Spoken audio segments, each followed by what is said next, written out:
you say boom goes the dynamite in Spanish, or Korean for that matter? I have no idea. It doesn't matter. I'm Noah from TechnoBuffalo.com, and I'm here at the Samsung Unpacked 2011 event in Barcelona, Spain, the night before Mobile World Congress starts. I'm here with the Galaxy S2. One of two products announced tonight, the other one being the Galaxy Tab 10.1 tablet. And you can check out the other video that I did to see that in action. But this is the new generation of the Galaxy S smartphone. It's dual core. It's got a 4.3-inch Super AMOLED Plus display. Nothing like more acronyms and more add-ons to the name of a technology to confuse everybody. I mean, get everybody excited. But the phone, it feels really nice. They have this tagline, more with less. And this phone is really lightweight. Sometimes Samsung gets a bad rap for making products that feel kind of cheap and commodity-like.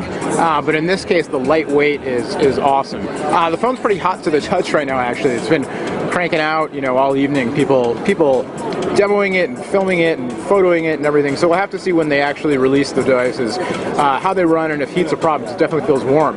But super thin, 8.49 millimeters. It's got an 8-megapixel camera on the back with LED flash and full 1080p video recording. Headphone jack on top.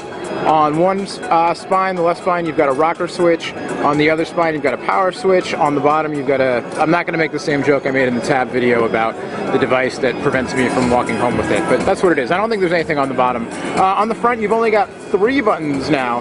It's funny, Android phones used to have 4, now it looks like 3. I don't know what's... fragmentation of the buttons. But you've got your menus button, you've got a back button, and then you've got a home button. And, you know, the interesting thing here, you've also got a front-facing camera, 2-megapixel front camera for video chat and all that kind of stuff. The interesting thing here is the work that Samsung just keeps putting in to their UX layer, the user experience that differentiates them from other Samsung devices. I have long not been a fan of Samsung TouchWiz.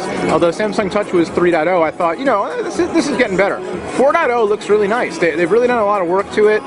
You know, just the icons and the fonts look a little smoother. You know, just a little more attractive to look at. The customization of, you know, these different widgets on the home screen or your multiple home screens looks really nice. It's smooth. It's easy to, you know, kind of a nice combination of the customizability of Android, if you will, with a little bit more, you know, attention to detail and look and feel than you get out of stock Android. By the way, this phone runs Android 2.3 Gingerbread with obviously the TouchWiz 4 on top. There are now 4 hubs on the new TouchWiz experience: Social Hub, Music Hub, Readers Hub, and Gaming Hub.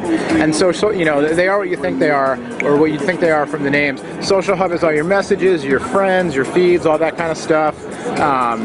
Gaming Hub is a gaming portal.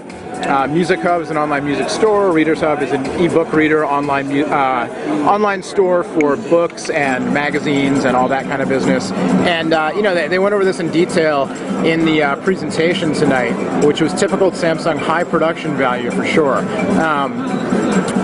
And you know, it really looks like there are a lot of offerings, there are a lot of work they put into it. But as somebody I was talking to, you know, kind of joked, let's see if the U.S. carriers just muck it all up and say to Samsung, hey, take this awesome thing you did and make it worse with our custom bloatware. So we'll see. You know, this is hopefully not. And if you're from the non-US part of the world, like, you know, here in Spain, for instance, you may not have that issue. You may get the devices more in there, you know, as the artist envisioned them, so to speak.